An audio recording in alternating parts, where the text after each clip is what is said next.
Sir, ಈಗ ವಾಹನ ಅಂದರೆ ಎಲ್ರಿಗೂ ಬಹಳ ಇಷ್ಟ. ವಾಹನ ಬೇಡ ಅಂತ ಯಾರೂ ಹೇಳೋದಿಲ್ಲ. ನಮ್ಮ ಬಾಲ್ಯದಲ್ಲೂ ನಮಗೆ ಕನಸು ಅಂದರೆ ವಾಹನ ಬಿಡುವಂಥದ್ದು. ಆಮೇಲೆ ಬಸ್ಸಲ್ಲಿ ಇದ್ದರೂ ಡ್ರೈವರ್ ಪಕ್ಕದಲ್ಲಿ ಕೂತ್ಕೊಂಡು ಸ್ಟೇರಿಂಗ್ ತಿರುಗಿಸುವಂಥದ್ದೆಲ್ಲ ಮಾಡ್ತಾಯಿದ್ದೆವು. ಅಂದರೆ ಮನೆಗಿಂತ ಮೊದಲು ನಮಗೆ ಬೇಕಾದ್ದು ವಾಹನ ಎನ್ನುವಂತಹದ್ದು. ಈ ವಾಹನ ಅಂದಾಕ್ಷಣ ನಾವು ಪ್ರತಿ ಬಾರಿ ಬರುವಂಥದ್ದು RTO ಆಫೀಸ್ಗೆ ಹೋಗಬೇಕಂತೆ. ಪ್ರತಿಯೊಂದಕ್ಕೂ RTO ಆಫೀಸ್ ಕಡೆಯೇ ಹೋಗಬೇಕು ಅಂತ. ಈ RTO ಆಫೀಸ್ ಅಂದರೆ ನಮಗೆ ತಿಳಿದ ಮಟ್ಟಿಗೆ ವಾಹನ ಅಂದ ಕೂಡಲೇ ಕೆಲವು ದಾಖಲೆಗಳು ಮಾತ್ರ ಎನ್ನುವಂತ ತಿಳ್ಕೊಂಡಿದ್ದೇವೆ. ಆದರೆ ವಿಸ್ತೃತವಾಗಿ RTO ಕಚೇರಿಯ ಕಾರ್ಯಗಳು ಯಾವುದು ಮತ್ತು ಯಾವ ವಿಧಾನಗಳಿದೆ ಅಂತ ತಿಳಿಸುವುದು ಸರ್. ಎಲ್ಲರಿಗೂ ನಮಸ್ಕಾರ. ಈ ದಿವಸ ನಾವು ಏನು ಈ ಒಂದು ಜನಧ್ವನಿ ಕಾರ್ಯಕ್ರಮದಲ್ಲಿ ನನ್ನ ಇಲಾಖೆಯ ಕಾರ್ಯವೈಖರಿ ಬಗ್ಗೆ ಮತ್ತು ತಮ್ಮ ಕೆಲವೊಂದು ಪ್ರಶ್ನೆಗಳಿಗೆ ನಾನು ಉತ್ತರಿಸಲಿದ್ದೇನೆ. ಮೊದಲನೇದಾಗಿ ನಮ್ಮ ಇಲಾಖೆ ನಾವು ಮೋಟಾರ್ ವೆಹಿಕಲ್ ಆ್ಯಕ್ಟ್ 1988 ಅಡಿಯಲ್ಲಿ ಕಾರ್ಯನಿರ್ವಹಿಸ್ತಾ ಇದ್ದೀವಿ. ಇದರಲ್ಲಿ ನಾವು ನೋಂದಣಿ ಪ್ರಾಧಿಕಾರವಾಗಿ ಅದು ವೆಹಿಕಲ್ಗೆ ಸಂಬಂಧಿಸಿದ ಹಾಗೆ ಹಾಗೂ ಲೈಸೆನ್ಸಿಂಗ್ ಪ್ರಾಧಿಕಾರವಾಗಿ ಅದು ನಮ್ಮ ಡ್ರೈವಿಂಗ್ ಲೈಸೆನ್ಸ್ಗೆ ಸಂಬಂಧಿಸಿದ ಹಾಗೆ, ಅದೇ ರೀತಿಯಾಗಿ ಪ್ರಾದೇಶಿಕ ಪ್ರಾಧಿಕಾರವಾಗಿ ಅದು ಕೆಲವೊಂದು ನಮ್ಮ ಸಾರಿಗೆ ವಾಹನಗಳಿಗೆ ಪರ್ಮಿಟ್ ಕೊಡೋದ್ರ ಬಗ್ಗೆ ಆಗಿ, ಮತ್ತು ರಸ್ತೆ ಸುರಕ್ಷತೆಯನ್ನು ಪಾಲನೆ ಮಾಡೋದಾಗಿ, ಮತ್ತು ನಾವು ಟ್ಯಾಕ್ಸ್ನ ಏನು ಒಂದು ನಮ್ಮ ರಾಜ್ಯ ಸರ್ಕಾರ ನಿಗದಿಪಡಿಸಿರುವಂತಹ ನಮ್ಮ ಒಂದು ಟ್ಯಾಕ್ಸ್ನ ರೋಡ್ ಟ್ಯಾಕ್ಸ್ನ ಕಲೆಕ್ಟ್ ಮಾಡುವ ಒಂದು ಪ್ರಾಧಿಕಾರವಾಗಿ ನಾವು ಕಾರ್ಯನಿರ್ವಹಿಸ್ತಾ ಇದ್ದೀವಿ. ಸೊ ಇದರಲ್ಲಿ ಜನಸಾಮಾನ್ಯರಿಗೆ ಬರೋದು ಫಸ್ಟು ಲೈಸೆನ್ಸ್. ಎಲ್ಲರೂ ಕೂಡ 18 ವರ್ಷ ಮೇಲ್ಪಟ್ಟವರು ಎಲ್ಲರೂ ಕೂಡ ಈ ಒಂದು ಲೈಸೆನ್ಸ್ನ ಏನು ಮೋಟಾರ್ ವೆಹಿಕಲ್ ವಾಹನವನ್ನು ಚಾಲನೆ ಮಾಡಲು ಲೈಸೆನ್ಸ್ನ ಪಡೆಯಲು ಅರ್ಹರಾಗಿದ್ದಾರೆ. 16ರಿಂದ 18 ವರ್ಷದಲ್ಲಿ ನಮ್ಮಲ್ಲಿ ಏನು ಬಿಲೋ 50 cc ವೆಹಿಕಲ್ಗಳಿಗೆ ಅವರ ಪಾಲಕರ ಒಂದು ಕನ್ಸೆಂಟಿಂದ ಬಿಲೋ 50 cc ವೆಹಿಕಲ್ಗೆ ಕೊಡುವಂಥ ಒಂದು ಪ್ರಾವಿಷನ್ ಇದೆ. ಅಂದರೆ ಎಷ್ಟು ವರ್ಷದಿಂದ ಸರ್? 16ರಿಂದ 18 50 cc ಒಳಗಡೆ. ಬಟ್ ಈಗ ನಮ್ಮ ನಾರ್ಮ್ಸ್ ಪ್ರಕಾರ ಬಿಲೋ 100 cc ವೆಹಿಕಲ್ನ ಮ್ಯಾನುಫ್ಯಾಕ್ಚರ್ ಮಾಡೋಂಗಿಲ್ಲ. BS6 ನಾರ್ಮ್ಸ್ ಇರ್ಬೋದು ಅಥವಾ BS4 ನಾರ್ಮ್ಸ್ ಇರ್ಬೋದು, ಯಾವುದೇ ಇದ್ರೂ ಕೂಡ 100 cc ಮೇಲೇನೆ. ಸೊ ಹೀಗಾಗಿ ಅದು ಸ್ವಲ್ಪ ಪ್ರಸ್ತುತದಲ್ಲಿ ಅಷ್ಟೊಂದು ಚಾಲ್ತಿಯಲ್ಲಿ ಇಲ್ಲ. ಸೊ 18 ವರ್ಷದ ತುಂಬಿದ ಎಲ್ಲರೂ ಕೂಡ ಈ ಒಂದು ಡ್ರೈವಿಂಗ್ ಲೈಸೆನ್ಸ್ನ ಪಡೆಯಲು ಅರ್ಹರಾಗಿರ್ತಾರೆ. ಹೊಸ ಡ್ರೈವಿಂಗ್ ಲೈಸೆನ್ಸ್ನ ಪಡಿಬೇಕಾದ್ರೆ ಮೊದಲನೇದಾಗಿ ಲರ್ನಿಂಗ್ ಲೈಸೆನ್ಸ್ನ ತಗೊಳ್ಬೇಕು. ಸೊ 2019ಕ್ಕಿಂತ ಮುಂಚೆ ಏನಿತ್ತು ನಮ್ಮಲ್ಲಿ ಮ್ಯಾನ್ಯುವಲ್ ಸಿಸ್ಟಮ್, ಮೀನ್ಸ್ ಆನ್ಲೈನಲ್ಲೇ ಇದ್ದು ಡಿಜಿಟಲೀಕರಣ ಇದ್ರೂ ಕೂಡ ಒಂದು ಮ್ಯಾನ್ಯುವಲ್ ಸಿಸ್ಟಮಲ್ಲಿ ನಾವು ಕಾರ್ಯನಿರ್ವಹಿಸ್ತಾ ಇದ್ವಿ. 2019 ಜುಲೈಯಿಂದ ಏನಾಗಿದೆ, ನಮ್ಮ ಇಡೀ ರಾಜ್ಯದ ಎಲ್ಲ RTOಗಳು ಮತ್ತು ದೇಶದಲ್ಲಿ ಆಲ್ಮೋಸ್ಟ್ ಎಲ್ಲ RTOಗಳಲ್ಲೂ ಕೂಡ ವೆಬ್ ಆಧಾರಿತ ಒಂದು ನಾವು ಪೋರ್ಟಲಲ್ಲೇ ಕಾರ್ಯನಿರ್ವಹಿಸ್ತಾ ಇದ್ದೇವೆ. ಸದರಿ ವೆಬ್ ಪೋರ್ಟಲ್ನ ವಿಳಾಸ ಪರಿವಾಹನ.gov.in. ಆ ಒಂದು ಪೋರ್ಟಲಲ್ಲಿ ತಮಗೆ ಸುಮಾರು ಸರ್ವಿಸ್ಗಳು, ಸುಮಾರು ಒಂದು 15ರಿಂದ 20 ಸರ್ವಿಸ್ಗಳು ಲಭ್ಯವಿದ್ದಾವೆ. ಅದರಲ್ಲಿ ವೆಹಿಕಲ್ ರಿಲೇಟೆಡ್ ಸರ್ವಿಸು ಇದೆ ಮತ್ತು ಡ್ರೈವಿಂಗ್ ರಿಲೇಟೆಡ್ ಸರ್ವಿಸು ಇದೆ. ಅದರಲ್ಲಿ ಡ್ರೈವಿಂಗ್ ರಿಲೇಟೆಡ್ ಸರ್ವಿಸ್ನ ತಾವು ಸೆಲೆಕ್ಟ್ ಮಾಡಿಕೊಂಡು ನಮ್ಮ ಏನು ಕರ್ನಾಟಕ ಸ್ಟೇಟ್ ಸೆಲೆಕ್ಟ್ ಮಾಡಿದರೆ ನಿಮಗೆ ಸುಮಾರು ಒಂದು 20 ಸೇವೆಗಳು ಅದರಲ್ಲಿ ಲಭ್ಯವಿದ್ದಾವೆ. ಹೊಸದಾಗಿ ತಾವು ಲೈಸೆನ್ಸ್ ತಗೊಳ್ಬೇಕಂದ್ರೆ ಅಲ್ಲಿ ತಾವು ಆಧಾರ್ ಅಥೆಂಟಿಕೇಶನ್ ಮುಖಾಂತರ, ಸೊ ಈ ಮುಂಚೆ ನೀವು ಫಸ್ಟು ಎಲ್ಲೆಲ್ಲಿಗೆ ನಮ್ಮ ಕಚೇರಿಗೆ ಬರಬೇಕಿತ್ತು, ಎಲ್ಲೆಲ್ಲ ಆದಮೇಲೆ ಮತ್ತೆ ಎಲ್ಲೆಲ್ಲ ಪ್ರತಿ ಪಡೆಯಲಿಕ್ಕೆ ಬರಬೇಕಿತ್ತು. ತದನಂತರ DL ಟೆಸ್ಟ್ ಅರ್ಜಿ ಕೊಟ್ಟಾದ್ಮೇಲೆ ಟೆಸ್ಟು, ಫೀಸ್ ಕಟ್ಟೋಕ್ಕೆ ಪ್ರತಿಯೊಂದು ಸುಮಾರು ಒಂದು 4-5 ಸಾರಿ ನಮ್ಮ ಕಚೇರಿಗೆ ತಾವು ಬರಬೇಕಾಗಿದ್ದು ಅಂತ ಪ್ರಮೇಯ ಇತ್ತು. ಬಟ್ ಏನು 2019ರಿಂದ ಏನು ನಮ್ಮಲ್ಲಿ ಡಿಜಿಟಲೀಕರಣ ಆಗಿದೆ, ಸೊ ಅದರಿಂದ ಎಲ್ಲವೂ ಕೂಡ ನಮ್ಮ ಒಂದು ಏನು ಸಾರಥಿ ಡ್ರೈವಿಂಗ್ ಲೈಸೆನ್ಸ್ ರಿಲೇಟೆಡ್ ಇದೆ 100% ಡಿಜಿಟಲ್ ಆಗಿದೆ. Complete cashless. ನಮ್ಮ ಯಾವುದೇ ಒಂದು ಕಚೇರಿಯ ಕೌಂಟ್ರಲ್ಲಿ ನಾವು ಯಾವುದೇ ರೀತಿಯಾಗಿ ಅದಕ್ಕೆ ಹಣ ಸಂದಾಯ ಮಾಡುವಂತಹ, ರಸೀದಿ ಪಡೆಯುವಂತಹ ಯಾವುದೇ ಅಗತ್ಯತೆ ಇಲ್ಲ. ಸೊ ತಾವು ಪರಿವಾಹನ.gov.in ಹೋಗಿ ಅಲ್ಲಿ ವೆಹಿಕಲ್ ಇದು ಡ್ರೈವಿಂಗ್ ರಿಲೇಟೆಡ್ ಸರ್ವಿಸ್ ಅಲ್ಲಿ ತಾವು ಆಪ್ಷನ್ ಸೆಲೆಕ್ಟ್ ಮಾಡ್ಕೊಂಡ್ರೆ ಫ್ರೆಶ್ LL ತಗೊಂಡು ಅದು ಆಧಾರ್ ಅಥೆಂಟಿಕೇಶನ್ ಮುಖಾಂತರ, ಸೊ ಆಧಾರ್ ಅಥೆಂಟಿಕೇಶನ್ ಮುಖಾಂತರ ತಾವು ಅರ್ಜಿಯನ್ನು ಹಾಕಿದರೆ ಅದು ಆಟೋ ವೆರಿಫೈ ಆಗುತ್ತೆ. ಅಲ್ಲಿ ನಿಮಗೆ ಟೆಸ್ಟ್ ಕೂಡ ನೀವು ಆನ್ಲೈನಲ್ಲೇ ತಗೊಳ್ಬೇಕಾಗತ್ತೆ. ಆನ್ಲೈನ್ ಟೆಸ್ಟ್ ತಗೊಂಡು ಅಲ್ಲೇ ನಿಮಗೆ ಒಂದು 15 ನಿಮಿಷದ್ದು ವಿಡಿಯೋ ಇರುತ್ತೆ ರೋಡ್ ಸೇಫ್ಟಿ ಬಗ್ಗೆ, ತುಂಬ ಡೀಟೇಲ್ ಆಗಿ ಅದು ಒಂದು ವಿಡಿಯೋ ಇರುತ್ತೆ. ತಾವು ಅದನ್ನು ವಿಡಿಯೋ ನೋಡಿ ತದನಂತರ ಒಂದು 15 ಕ್ವಶನ್ಸ್ ಇರುತ್ತೆ. ಕ್ವಶನ್ಸ್ ಇರುತ್ತೆ ರೋಡ್ ಸೇಫ್ಟಿ, ನಮ್ದು ಸಿಗ್ನಲ್ಸ್ ಯಾವ ತರ ಇದೆ, ಅದರಲ್ಲಿ ತಾವೆಲ್ಲ 15 ಕ್ವಶನ್ ಅಲ್ಲಿ 10 ಕ್ವಶನ್ ಅಟೆಂಡ್ ಮಾಡಿದ್ರೆ ತಾವು ಎಲ್ಲೆಲ್ಲ ಇದಾಗುತ್ತೆ. ನಿಮ್ಗೆ ಅದು ಆಟೋ ಅಪ್ರೂವಲ್ ಆಗಿ ತಮಗೆ ಎಲ್ಲೆಲ್ಲ ಅಪ್ರೂವಲ್ ಮೆಸೇಜು ಕೂಡ ಅದೇ ದಿವಸ ಬರುತ್ತೆ.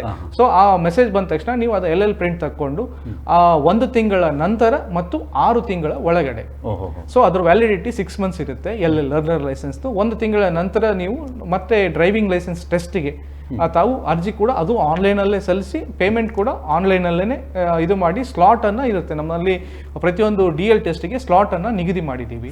ಸೊ ಮೀನ್ಸ್ ನೀವು ಹೇಗೆ ಟಿಕೆಟ್, ಬಸ್ ಟಿಕೆಟ್ನ ಬುಕ್ ಮಾಡ್ತೀರೋ ಅಥವಾ ಸಿನಿಮಾ ಟಿಕೆಟ್ ಬುಕ್ ಮಾಡ್ತೀರೋ ಅದೇ ತರ ನಿಮಗೆ ಇಲ್ಲೊಂದು ಸ್ಲಾಟ್ ಬುಕ್ಕಿಂಗ್ ಅಂತ ಒಂದು ಅವಕಾಶ ಮಾಡಿಕೊಟ್ಟಿದ್ದೀವಿ. ಸೊ ನಿಮಗೆ ನೀವು ನಿಗದಿಪಡಿಸುವಂತಹ ದಿನದಂದೇ ತಮಗೆ ಯಾವ ಸ್ಲಾಟ್ ತೊಳ್ತೀರೋ ಆ ಸ್ಲಾಟ್ ಅಲ್ಲೇ ಬಂದು ತಾವು ಟೆಸ್ಟ್ ಕೊಟ್ಟು ಹೋದ ತಕ್ಷಣ ತಮಗೆ ಒಂದು ಸ್ಲಾಟ್ನ ಆಯ್ಕೆ ನಮ್ದೇ, ಎಲ್ಲ ನಿಮ್ದೆ. ನೀವು ಹೇಳಿದಾಗ ಅಂದ್ರೆ ನಿಮ್ಮ ಆಫೀಸಲ್ಲಿ ಇದೇ ದಿವಸ ಇಲ್ಲ ಈಗ ಮೊದಲು ಅದೇ ಹೇಳ್ತೀನಲ್ಲ, ಈಗ ಜನರ ಏನು ಇಚ್ಛೆಗೆ ಅನುಸಾರವಾಗಿ ನಾವು ಕೆಲಸ ಮಾಡಬೇಕಾಗಿದೆ. ಸೊ ನಮ್ಮಲ್ಲಿ ಯಾವುದೇ ಡಿಸ್ಟ್ರಿಕ್ಷನರಿ ಪವರ್ ಇಲ್ಲ. ಸೊ ನೀವು ಯಾವ ಸಮಯವನ್ನು ನಿಗದಿ ಮಾಡ್ತೀರಾ ಆ ಸಮಯದಂದೇ ಆ ದಿನದಂದು ಬಂದು ತಾವು ಟೆಸ್ಟ್ ಕೊಟ್ಟು ಹೋದ್ರೆ ಅದು ಕೂಡ ಈಗ ತಮಗೆಲ್ಲ ಗೊತ್ತಿರೋ ಹಾಗೆ ಕಳೆದ 1 ತಿಂಗಳಿಂದ ನಾವು ಮುಡಿಪು, ನಮ್ಮ ಕಂಬಳಪದ ಹತ್ರ ಇರುವಂತಹ ಮುಡಿಪು, ನಮ್ಮ ಡ್ರೈವಿಂಗ್ ಟ್ರ್ಯಾಕ್ ಅದು ಕಂಪ್ಲೀಟ್ ಆಗಿ ಆಟೋಮೇಟೆಡ್ ಆಗಿ ಅದು ಇನಾಗ್ರೇಷನ್ ಆಗಿ ಈಗ ಯೂಸ್ಫುಲ್ ಆಗ್ತಾ ಇದೆ. ಸೊ ಪ್ರತಿಯೊಂದು ಕೂಡ ಡಿಜಿಟಲೀಕರಣ ಆಗಿ DL ಅಲ್ಲಿ ಎಲ್ಲವೂ ಕೂಡ 100% ಡಿಜಿಟಲೀಕರಣ ಆಗಿದೆ. ಸೊ ಇದು ಹೊಸ DL ಪಡೆಯುವ ವಿಧಾನ. ಅದೇ ರೀತಿಯಾಗಿ ಏನು 40 ಈಗ 18 ವರ್ಷ ತಾವು ತುಂಬಿದ ಮೇಲೆ ಒಂದು DL ತಗೊಂಡ್ರೆ ಅದ್ರದ್ದು validity 20 years or age of 40. ನೀವು ಯಾವ 20 years ಆರ್ ಏಜ್ ಆಫ್ 40 ನೀವು ಯಾವ್ದು ವಿಚೆವರ್ ಇಸ್ ಅರ್ಲಿಯರ್ ಅಂದ್ರೆ 38 ವಿಚೆವರ್ ಇಸ್ ಅರ್ಲಿಯರ್.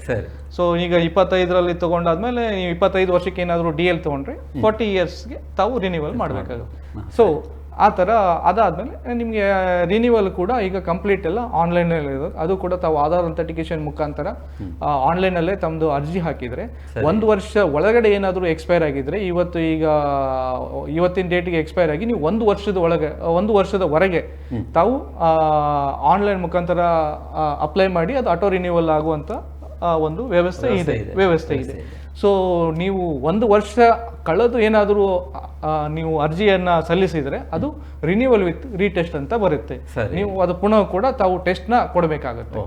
ಸೊ ಇದು DL ಅನ್ನ ಪಡೆಯುವಂತಹ ವಿಧಾನ. ಮುಂದಿನ ವಿಚಾರಕ್ಕೆ ಹೋಗೋ ಮೊದಲು ಒಂದು ಕರೆ ಇದೆ, ಕರೆಯನ್ನು ಸ್ವೀಕರಿಸಿ. ಹಲೋ ಸರ್, ನಮಸ್ತೆ. ನಮಸ್ಕಾರ ಸರ್, ಇದು ಶಕ್ತಿನಗರದಿಂದ ಗಣೇಶರ್ ಅಂತೇಳಿ. ಶಕ್ತಿನಗರದಿಂದ ಹೇಳಿ ಸರ್. ಸರ್, RTO ಅವರಿಗೆ ಒಂದು ಮಾತು ಕೇಳಬೇಕಿತ್ತು, ಒಂದು ಮಾಹಿತಿ ಕೇಳಬೇಕಿತ್ತು. ಹೇಳಿ. ಸರ್, ಈಗ ಬ್ಯಾಟರಿ ಚಾಲಿತ ಎಲೆಕ್ಟ್ರಿಕಲ್ ರಿಕ್ಷಾಗಳಿಗೆ ರಾಜ್ಯ ಸರ್ಕಾರ 1/7/2025ಕ್ಕೆ ಒಂದು ಆದೇಶ ಹೊರಡಿಸಿದೆ. ಸರಿ. ಅದರಲ್ಲಿ ಪರವಾನಗಿಯನ್ನು ನೀಡಬೇಕು ಅಂತ ಒಂದು ಆದೇಶದಲ್ಲಿ ಇದೆ. ಸರಿ. ಆದ್ರೆ ಇತ್ತೀಚೆಗೆ ರಿಜಿಸ್ಟ್ರೇಷನ್ ಆಗುವ ಎಲೆಕ್ಟ್ರಿಕಲ್ ಆಟೋ ರಿಕ್ಷಾಗಳಿಗೆ 2 ತಾರೀಕಿನಿಂದ ಅಂದ್ರೆ 2/7 ನಾವು ಅಂದ್ರೆ ಇದು RC ಕೊಡ್ತಿಲ್ಲ ಅಂತ ಹೇಳಿದ್ದಾರೆ ನಾವು ಮನವಿ ಕೊಟ್ಟಾಗ. ಸರಿ. ಆದ್ರೆ ಈಗ RC ಯನ್ನು ಕೊಟ್ಟು ಕೂಡ ಅವರು ರಿಜಿಸ್ಟ್ರೇಷನ್ ಮಾಡ್ತಿದ್ದಾರೆ. ಇತ್ತೀಚೆಗೆ ನಡೆದಂತ 18/8/2025 ಜಿಲ್ಲಾಧಿಕಾರಿಗಳ ಆದೇಶ ಹೊರಬೀಳಿಲ್ಲ ಸಾರಿಗೆ ಪ್ರಾಧಿಕಾರದ್ದು. ಸರಿ. ಯಾವ ಬೇಸಲ್ಲಿ ಇವರು ರಾಜ್ಯ ಸರ್ಕಾರದ ಆದೇಶವನ್ನು ಉಲ್ಲಂಘನೆ ಮಾಡಿ ರಿಜಿಸ್ಟ್ರೇಷನ್ ಮಾಡ್ತಿದ್ದಾರೆ? ಇದರಲ್ಲಿ ನಾನು ಒಂದು ಮಾಹಿತಿ ಹೇಳಕ್ಕೆ ಇಷ್ಟಪಡ್ತೀನಿ ಗಣೇಶ್ ಅವರಿಗೆ. ಇದು ಒಂದು ಪ್ರಾಧಿಕಾರದ ನಿರ್ಣಯ ಆಗಿರೋದ್ರಿಂದ ಪ್ರಾಧಿಕಾರದಲ್ಲಿ ಅದು ಚರ್ಚೆ ಆಗಿದೆ. ತಾವು ಕೂಡ ಆ ಪ್ರಾಧಿಕಾರದಲ್ಲಿ ಉಪಸ್ಥಿತರಿದ್ದೀರಿ. ಅದರ ನಿರ್ಣಯ ಕೆಲವೇ ದಿನಗಳಲ್ಲಿ ಬರುತ್ತೆ. ಸರಿ, ಇದಕ್ಕೆ ಕರೆ ಮಾಡಿದ್ದಕ್ಕೆ ಧನ್ಯವಾದಗಳು. ಲೈಸೆನ್ಸ್ ಬಗ್ಗೆ ಅದು ಮುಂದುವರಿಸಿ.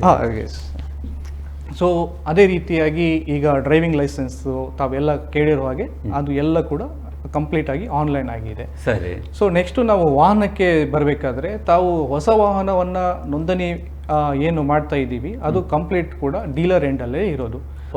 ಹೊಸ ವಾಹನ. ಸೊ ಮೊದ್ಲೇನಾಗ್ತಾ ಇತ್ತು, ತಾವು ವಾಹನವನ್ನ ಪರ್ಚೇಸ್ ಮಾಡಿದ್ರೆ ನಾವು ಟೆಂಪ್ರರಿ ರಿಜಿಸ್ಟ್ರೇಷನ್ ಅಂತ ಕೊಡ್ತಾ ಇದ್ವಿ. ಅದು 1 ತಿಂಗಳಿಗೆ ವ್ಯಾಲಿಡಿಟಿ ಇರ್ತಿತ್ತು. ಆ 1 ತಿಂಗಳು ವ್ಯಾಲಿಡ್ ಆದ್ಮೇಲೆ ಆ ವ್ಯಾಲಿಡಿಟಿ ಒಳಗಡೆ ತಾವು ಏನು ಪಕ್ಕಾ ಒಂದು ನೋಂದಣಿಗೆ ಅರ್ಜಿಯನ್ನು ಸಲ್ಲಿಸ್ತಾ ಇದ್ವಿ. ಬಟ್ ನಮ್ಮ 2021 ಅಮೆಂಡ್ಮೆಂಟ್ ಪ್ರಕಾರ ಕಳೆದ ಒಂದು 3 ವರ್ಷದಿಂದ ಯಾರೇ ಒಂದು ಹೊಸ ವಾಹನ ಪರ್ಚೇಸ್ ಮಾಡಿದರೆ ಅವರಿಗೆ ನಂಬರ್ ಪ್ಲೇಟ್ ಅವ್ರು ಏನು ಟ್ಯಾಕ್ಸ್ ಪೇಮೆಂಟ್ ಇಮಿಡಿಯೇಟ್ ಅಲ್ಲಿ ಆದ ತಕ್ಷಣ ಅವರಿಗೆ ಒಂದು ನಂಬರ್ ಜನರೇಟ್ ಆಗುತ್ತೆ, ವಿತ್ ನಂಬರ್ ಪ್ಲೇಟ್ ಹಾಕಿ ಅವರು ವಾಹನವನ್ನ ಡೆಲಿವರಿ ಕೊಡ್ತಾರೆ. ಅದನ್ನ ಯಾವುದೇ ರೀತಿಯಾಗಿ ರಿಜಿಸ್ಟರ್ಡ್ ಅಂತ ಹೇಳಿ ಓಡಿಸ್ತಾ ಇದ್ರ ಈಗ ಯಾವುದೂ ಇಲ್ಲ.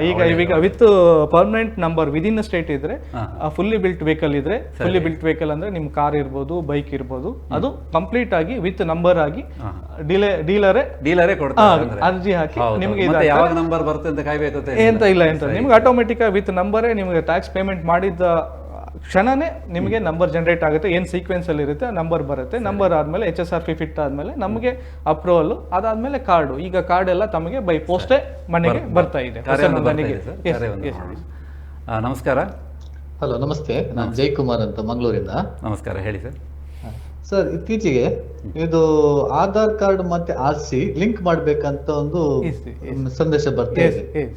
ಇದು ಕಂಪಲ್ಸರಿ ಸರ್? ಕಂಪಲ್ಸರಿ ಕಡ್ಡಾಯ. ಇದು ಈಗೆಲ್ಲ 2019ರಿಂದನೂ ಕೂಡ ಕಡ್ಡಾಯವಾಗಿದೆ. ಬಟ್ ಅದನ್ನ ನಾವು ಏನಾಗಿದೆ, ತಾವು ಇತ್ತೀಚೆಗೆ ಗಮನಿಸಿರಬಹುದು, ನಮ್ಮ ಸ್ಮಾರ್ಟ್ ಸಿಟಿ ವತಿಯಿಂದ ಮತ್ತು ಮಂಗಳೂರು ಪೊಲೀಸ್ ಕಮಿಷನರ್ ವತಿಯಿಂದ ಇರ್ಬೋದು, ಮತ್ತೆ ರಾಜ್ಯದ ವಿವಿಧ ಭಾಗಗಳಲ್ಲಿ ನಮ್ಮ ಇಲಾಖೆ ಮತ್ತು ಪೊಲೀಸ್ ಇಲಾಖೆಯಿಂದ ಕೂಡ ಈಗ ಎಲ್ಲೆಲ್ಲಿ ಸ್ಮಾರ್ಟ್ ಸಿಟಿ ಇದೆ ಅಥವಾ ತಾವು ನೋಡಿರೋ ಹಾಗೆ ಬೆಂಗಳೂರು ಮೈಸೂರು ಎಕ್ಸ್ಪ್ರೆಸ್ ವೇ, ಈಗ ಮುಂದಿನ ಹಂತಗಳಲ್ಲಿ ವಿವಿಧ ಜಿಲ್ಲೆಗಳಲ್ಲಿ ಕೂಡ ಅದು ಒಂದು ಏನು ಈ ಚಲನ್ ಅನ್ನೋ ಸಿಸ್ಟಮ್ ಬರ್ತಾ ಇದೆ ಒಂದು.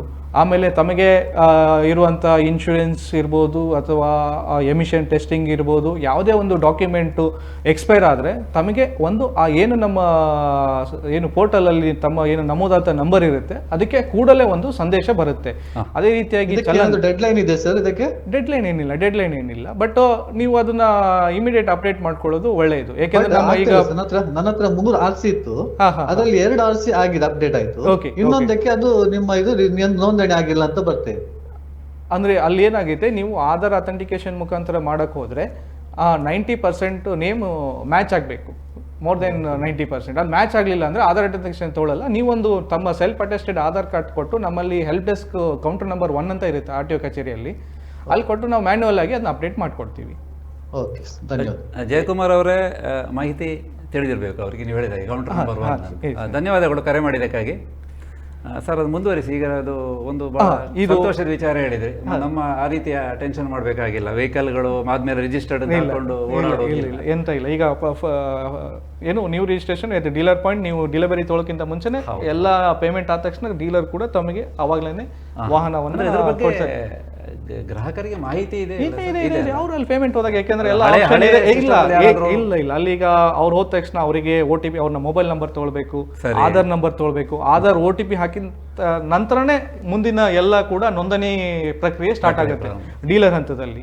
ಸೊ ನೋಂದಣಿ ಆದ ನಂತರ ತಮ್ಮ ವರ್ಗಾವಣೆ ಇರ್ಬೋದು, ರಿನ್ಯೂವಲ್ ಆಫ್ ರಿಜಿಸ್ಟ್ರೇಷನ್ ಇರ್ಬೋದು, ಲೋನ್ ಕ್ಲಿಯರೆನ್ಸ್ ಇರ್ಬೋದು, ಲೋನ್ ಎಂಟ್ರಿ ಇರ್ಬೋದು, ಅಲ್ಲಿ ಸುಮಾರು ಒಂದು 20 ಸರ್ವಿಸ್ ಇದಾವೆ ನಮ್ದು. RC ಪರ್ಟಿಕ್ಯುಲರ್ಸ್ ಇರ್ಬೋದು, ಫಿಟ್ನೆಸ್ ಇರ್ಬೋದು, ಫಿಟ್ನೆಸ್ ರಿನ್ಯೂವಲ್ ಇರ್ಬೋದು.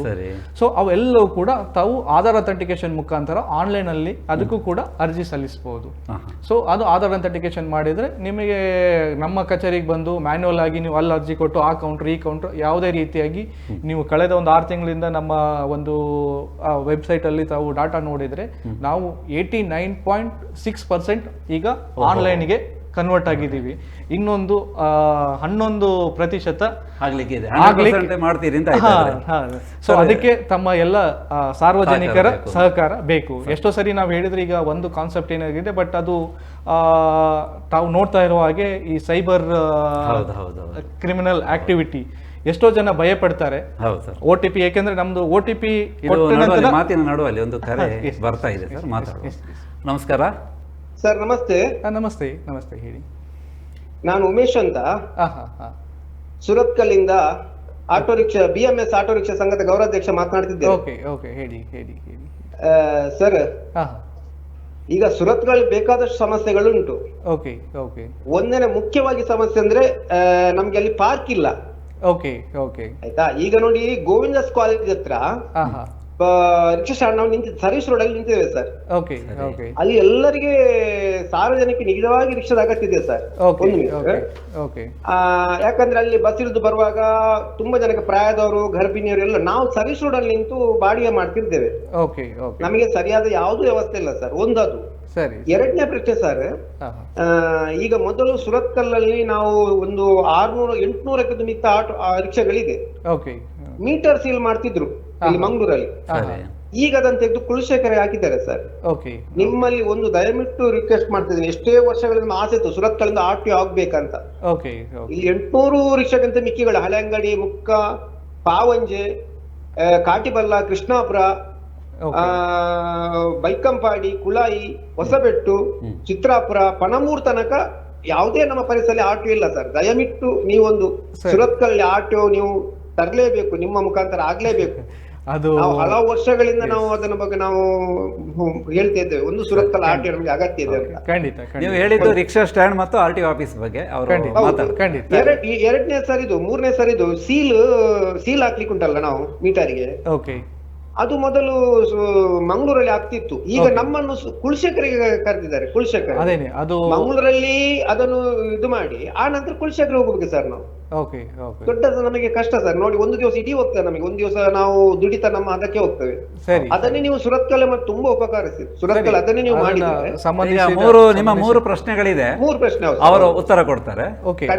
ಖಂಡಿತ ಸರಿ ಸರ್. ಸರಿ, ಧನ್ಯವಾದಗಳು. ಹೇಳಿ ಸರ್. ಈಗ ಅವರು ಕೇಳಿದ ಹಾಗೆ ಆಟೋ ರಿಕ್ಷಾ ಪಾರ್ಕ್ ಬಗ್ಗೆ, ಹೌದು, ಅದ್ರ ಬಗ್ಗೆ ಈಗಾಗಲೇ ಒಂದು ನಮ್ಮ ಪಾಲಿಕೆಯ ವತಿಯಿಂದ ಮತ್ತೆ ಸಂಚಾರ ಪೊಲೀಸ್ ವತಿಯಿಂದ ಅದು ಮೀಟಿಂಗ್ ಆಗ್ತಾ ಇದೆ. ಸೊ ಅದು ಎಲ್ಲೆಲ್ಲಿ ನಮಗೆ, ಏಕೆಂದ್ರೆ ಅವೈಲಬಿಲಿಟಿ ಜಾಗ ನೋಡಿಕೊಂಡು ಅದನ್ನ ಅವರು ಪಾರ್ಕಿಂಗ್ ವ್ಯವಸ್ಥೆ ಮಾಡಿಕೊಡುವಂಥದ್ದು ಸಂಬಂಧಪಟ್ಟ ಇಲಾಖೆಯವರು ಮಾಡ್ತಾರೆ. ಇನ್ನು ಮೀಟರ್ ಬಗ್ಗೆ ಅದು ಮಾಪನ ಇಲಾಖೆಗೆ ಬರುತ್ತೆ, ಅದು ಅವ್ರ ಆಫೀಸು ವೇಟ್ ಅಂಡ್ ಮೆಜರ್ಮೆಂಟ್, ಅದು ಅವರಿಗೆ ಸಂಬಂಧಪಟ್ಟ ಇರೋದ್ರಿಂದ ಅದು ಅವರ ಇಲಾಖೆಯಿಂದನೇ ಅದಕ್ಕೆ ಉತ್ತರ ಕೊಡ್ಬೇಕಾಗುತ್ತೆ. ಸರಿ. ಇನ್ನೊಂದು ಕಚೇರಿ ಬರಬೇಕು ಅಂತ ಒಂದು ನಿರೀಕ್ಷೆ. ಅದೇ ಹೇಳಿದ್ನಲ್ಲ, ಈಗ ಎಲ್ಲ ನಮ್ಮ ಸರ್ವಿಸ್ಗಳು ಆನ್ಲೈನ್ ಎಲ್ಲ ಕೂಡ ಮನೆಯಲ್ಲಿ ಕೂತ್ಕೊಂಡೇ ಈಗ ಮಾಡಬಹುದು, ಕೆಲಸ ಮಾಡಬಹುದು. ಅಂತೂ ಅವರ ಅದನ್ನ ನೋಡು, ಅದು ನಮ್ಮ ಹಂತದಲ್ಲಿ ಅದಕ್ಕೆ ತೀರ್ಮಾನ ಮತ್ತೆ ಅದ್ರ ಬಗ್ಗೆ ನಾವು ಮಾತಾಡಕ್ಕೆ ಬರೋದಿಲ್ಲ. ಅದು ಮೇಲೆ ನಮ್ಮ ಉನ್ನತ ಅಧಿಕಾರಿಗಳ ಗಮನಕ್ಕೆ ತಂದು ಅದು ಇದು ಮಾಡಬಹುದು.